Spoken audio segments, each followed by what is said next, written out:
हजारों तलवारों के हमले से बच सकता हूं, पर फिर भी एक नई स्किल नहीं सीख पाया।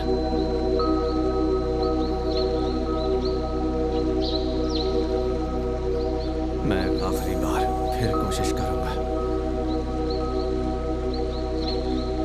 पैरी, physical enhancement, stone throw, feather step, tiny flame, low heal.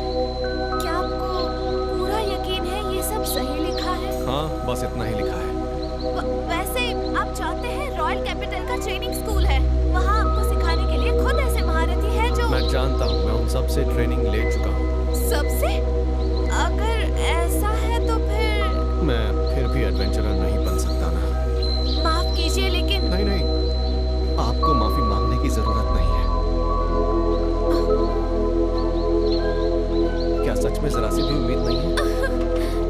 ओए ओए, इस नई बच्ची को परेशान मत करो, तुम मुझसे बात करो। मास्टर। मास्टर, कैसे हैं आप? हाँ? अरे मैंने तुम्हें पहले तो कभी यहाँ देखा है। अरे ये क्या? ये तो तुम हो। नोर! तो इसका मतलब इतने सालों से तुम खुद को अकेले ही ट्रेन कर रहे थे? हाँ, पर इसके बावजूद मैं बस पैरी ही बेहतर कर पाया हूँ और कुछ नहीं। तुम्हें एक बात बताता हूँ, देखो एडवेंचरर्स के अक्सर रैंक्स होते हैं। सबसे ताकतवर एस रैंक, वही उनसे कमजोर ई रैंक्स होते हैं। अब ई रैंक से शुरुआत करने के लिए एक स्किल का होना बहुत जरूरी होता है, और तुम्हारे पास तो एक भी स्किल नहीं। शायद मुझे ये सपना देखना छोड़ देना चाहिए। लेकिन फिर भी हम ये नहीं कह सकते कि कोई उम्मीद ही नहीं है। क्या सच में? क्योंकि ई रैंक के नीचे भी एक रैंक होती है। अच्छा।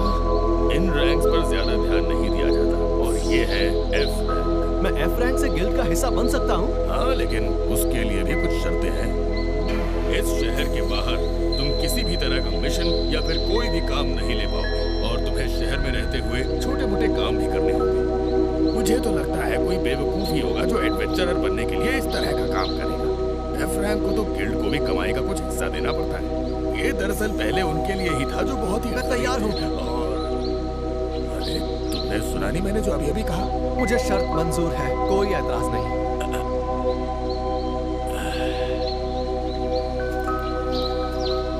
ये रहा तुम्हारा एफ रैंक एडवेंचरर का लाइसेंस।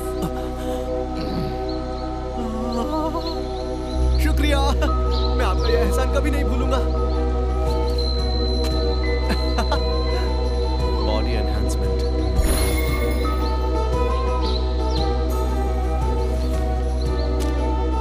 Feather step. आपका शुक्रिया। Low heal.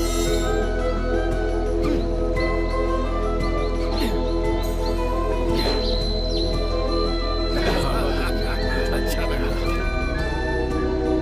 टाइनी फ्लेम,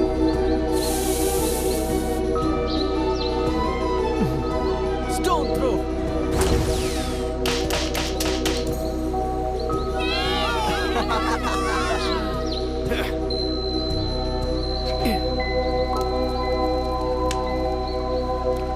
लोगों की मदद करने वाला एक एडवेंचरर बनने का मेरा सपना आखिर